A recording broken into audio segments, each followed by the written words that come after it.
Hi everyone, I'm here with a Bible reading. I hope you guys are having a good day.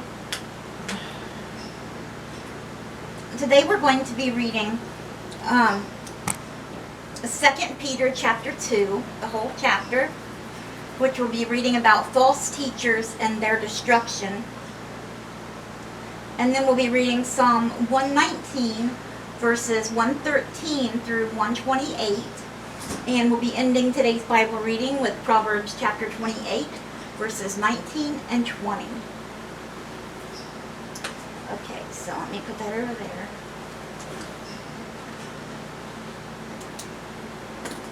Okay, so let me begin with 2 Peter. If you want to follow along, we'll be in the New International Version. But there were also false prophets among the people, just as there will be false teachers among you. They will secretly introduce destructive heresies, even denying the sovereign Lord who bought them, bringing swift destruction on themselves. Many will follow their depraved conduct and will bring the way of truth into disrepute. In their greed, these teachers will exploit you with fabricated stories. Thank you. Oh, what's this? Oh, wait. I'm sorry. Give me 1 second. Sorry. Pop-up thing. Okay. Many will follow their depraved conduct and will bring the way of their truth into disrepute. In their greed, these teachers will exploit you with fabricated stories.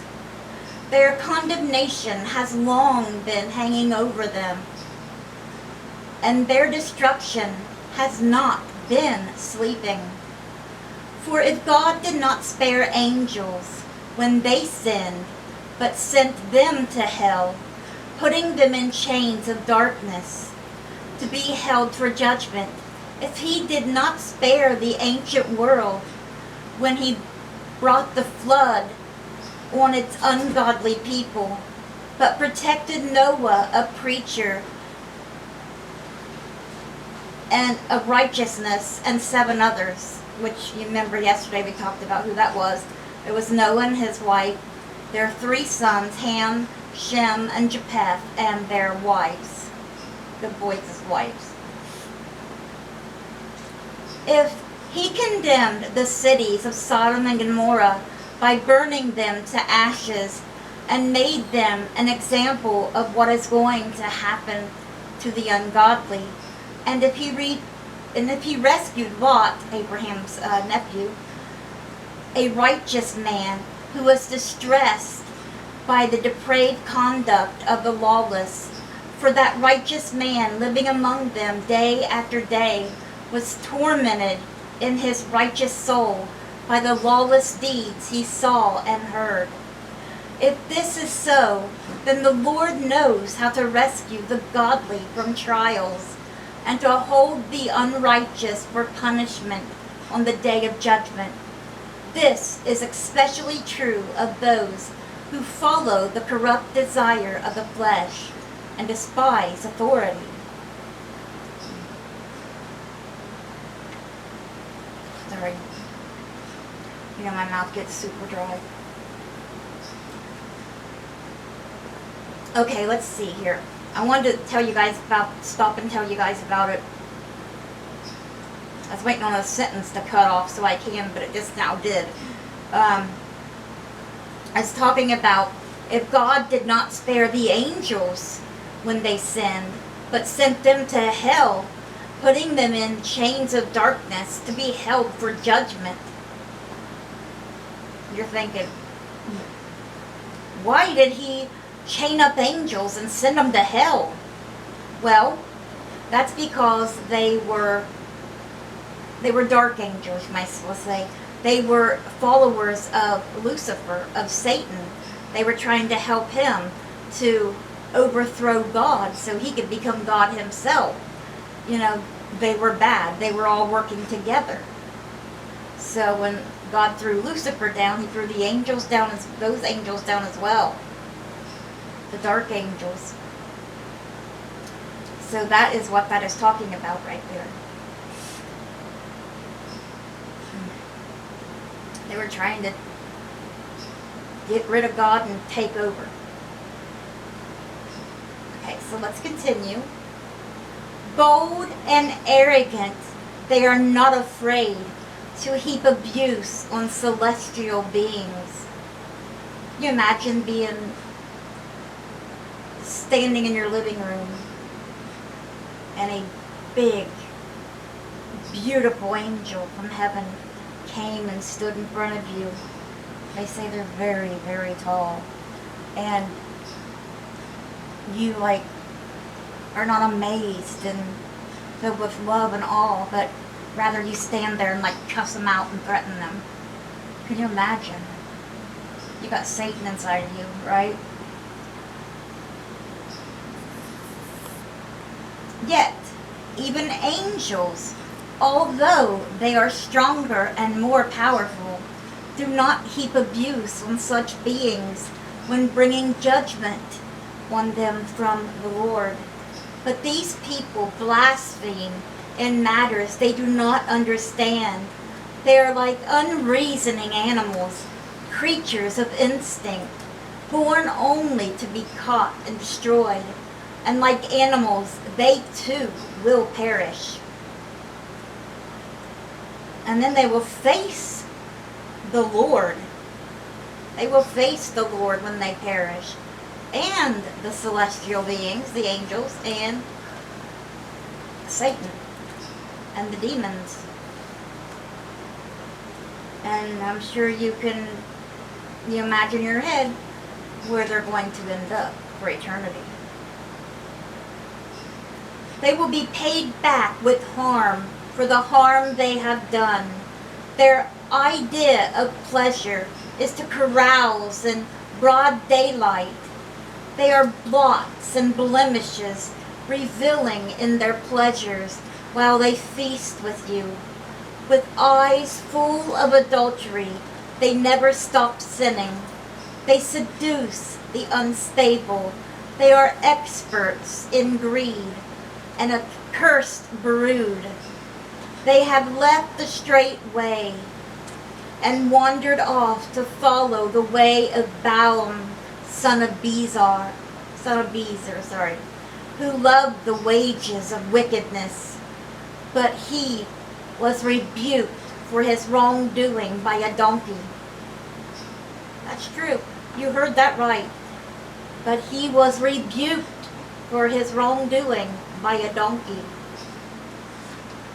Is it going to tell about that here? I don't think it is. An animal without speech, because animals and us can't talk to each other, who spoke with a human voice and restrained the prophet's madness. Because Bezer kept hitting the donkey. He kept hitting the donkey over and over and over. And God let the donkey be able to speak. Alright, and the last chapter here, the last paragraph. These people are springs without water, and mist driven from a storm. Blackest darkness is reserved for them. For they mouth empty, boastful words, and by appealing to the lustful desires of the flesh, they entice people who are just escaping from those who live in error. They promise them freedom while they themselves are slaves of depravity. For people are slaves to whatever has mastered them. If they have escaped the corruption of the world by knowing our Lord and Savior Jesus Christ, and are again entangled in it, and are overcome, they are worse off at the end than they were at the beginning. It would have been better for them not to have known the way of righteousness than to have known it and then to turn their backs on the sacred command that was passed on to them. Of them the proverbs are true. A dog returns to its vomit, and a sow that is washed returns to her wallowing in the mud. Okay, guys, and that was 2 Peter. And that was chapter 2. 2 Peter chapter 2.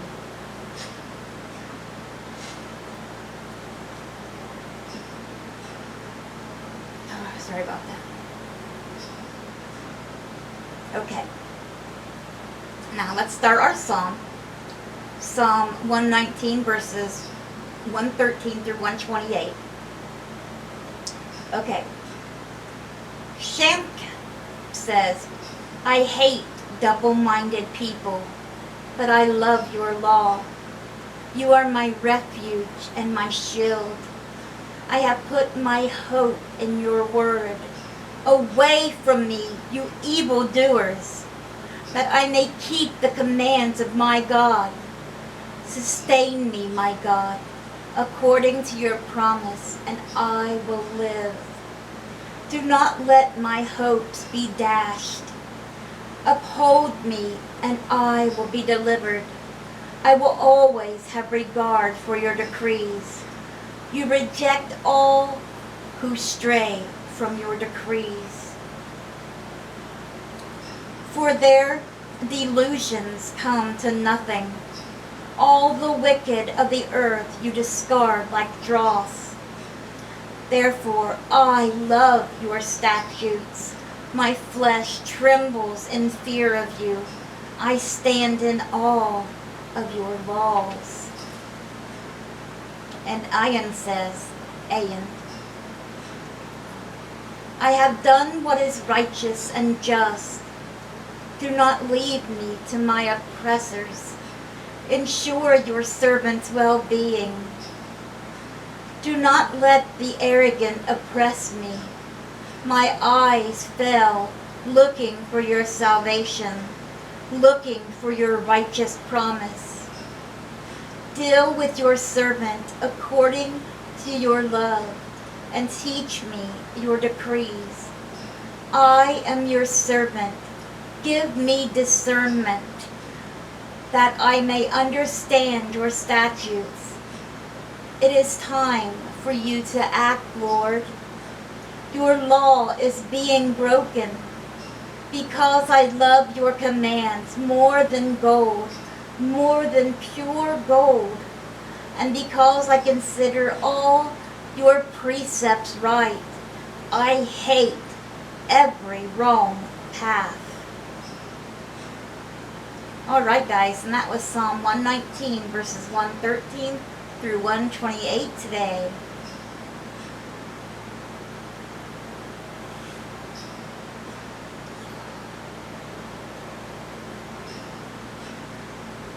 Sorry, my head is still funny. Last few days, my eyes have really been bothering me.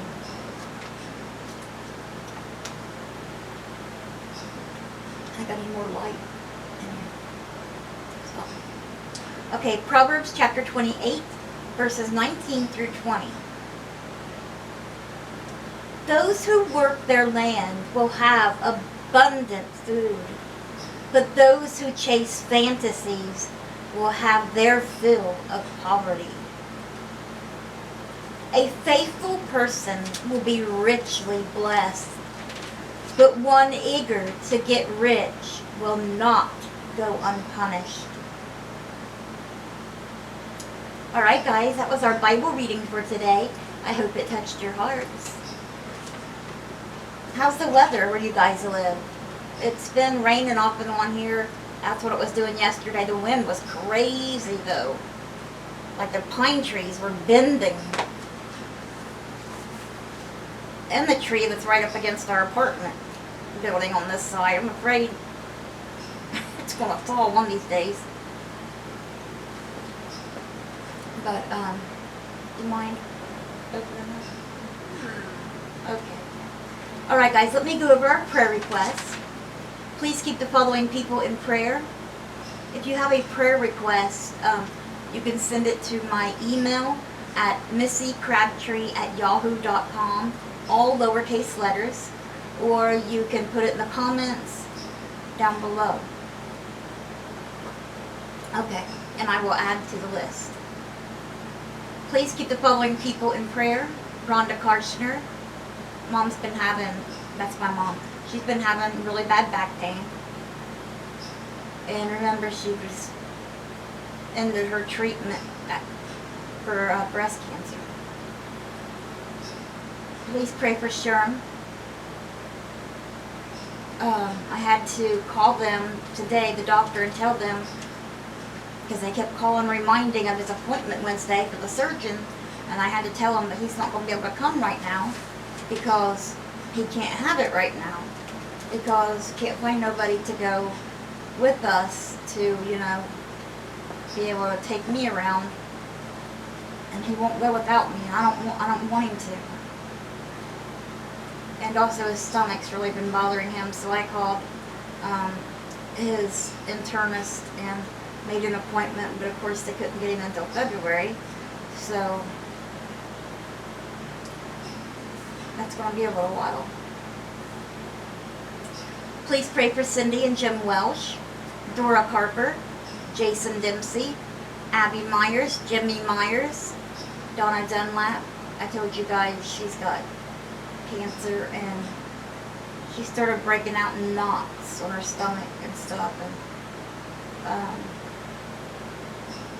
she heard from the doctor the other day, and they told her she has non-Hodgkin's lymphoma, and it went all through her, and they're afraid it's going to go to her brain.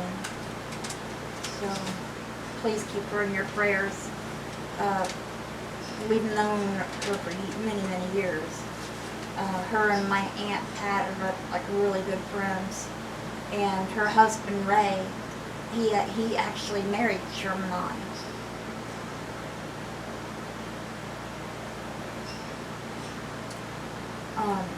And Ray, he has Meniere's disease himself, so I don't know.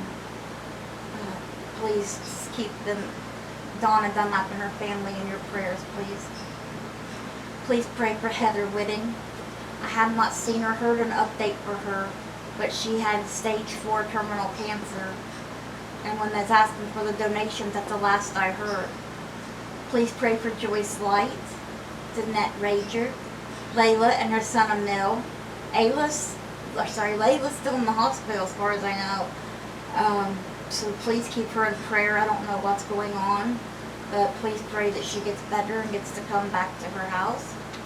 Please pray for April Thacker, Ramona Henry, Elizabeth Jeffries, and Judy Thompson. Alright, guys. Let's see here. You can get ready, sure. I'll just read this quick poem to you guys. Let's see, real fast, to end the Bible reading.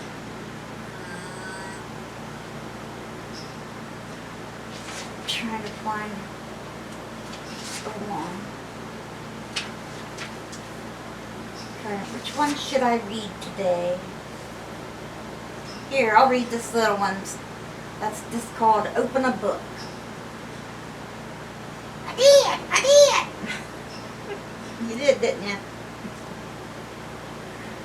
Open a book and you will find people and places of every kind. Open a book and you can be anything you want to be.